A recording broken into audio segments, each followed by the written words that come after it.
പിന്നെ വേറെ എന്താണ് പറഞ്ഞത്, സക്കീർ സുലൈം കൂടെയുള്ള ആളുകളും അവർ ഷെഹയെ അംഗീകരിക്കുന്നില്ല എന്നുള്ളത് കൊണ്ട് മാത്രമാണ് അവരെ സഹകരിക്കാത്തത്. അദ്ദേഹത്തെ അംഗീകരിക്കുന്നില്ല എന്നുള്ളതല്ല, മറിച്ച് അദ്ദേഹത്തെക്കുറിച്ച് അവർ കളവ് പറയുന്നു എന്നുള്ളതാണ്. അവരുടെ നേതാവായ സക്കീർ സുലൈം അദ്ദേഹത്തെക്കുറിച്ച് കളവ് പറയുന്നു.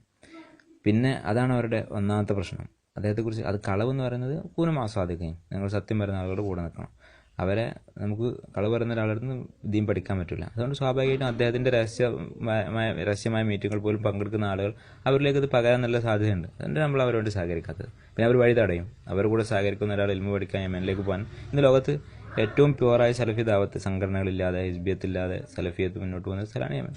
അവിടുത്തെ ആളുകളെക്കുറിച്ച് അവർ ആരോപണം പറയും, അത് ഇതിലേക്ക് പകരും, നമ്മിലേക്ക് പകരും. അതുകൊണ്ടാണ് നമ്മൾ അവരെ ഒഴിവാക്കുന്നത്. രണ്ടാമതായി സൽമാൻ സുലാഹിയും മറ്റു കൂടുതൽ ആളുകളും അവർ പല വിഷയത്തിലും വെള്ളം ചേർക്കുന്നുണ്ട്.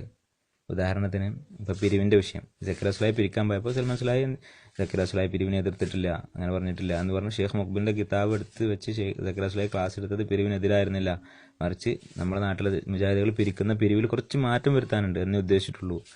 നമ്മൾ മുജാഹിദുകളാണെന്ന് തന്നെ പറഞ്ഞ് ഐഡൻറ്റിറ്റി വ്യക്തമാക്കിക്കൊണ്ടായിരിക്കണം പിരിക്കുന്നത് എന്നൊക്കെ പറഞ്ഞ് അദ്ദേഹം പ്രസംഗിച്ചിട്ടുണ്ട്. ഇതുപോലെ സക്കീർ സുലൈം അവരുടെ വേറൊരു പ്രശ്നം എന്ന് പറഞ്ഞാൽ അവരൊരു തൗബ ചെയ്തിരിക്കുന്നു, അവർ ഹിസ്ബിയത്ത് വിട്ടിരിക്കുന്നു എന്ന് തുറന്നു പറയാൻ അവർക്ക് മടി ഇപ്പോഴും ഉണ്ട്.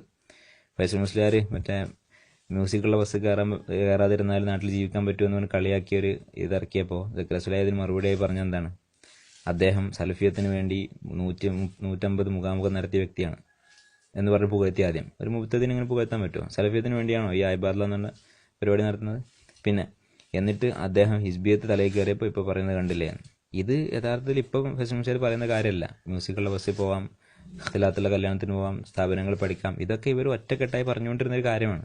അത് ഞങ്ങൾ പറഞ്ഞിരുന്നു, ഇപ്പോൾ ഞാൻ മാത്രം മാറി എന്നല്ല പറയുന്നത്. നേരെ മറിച്ച് മറ്റുള്ളവരൊക്കെ പെട്ടെന്ന് മാറിപ്പോയി എന്ന രീതിയിലാണ്.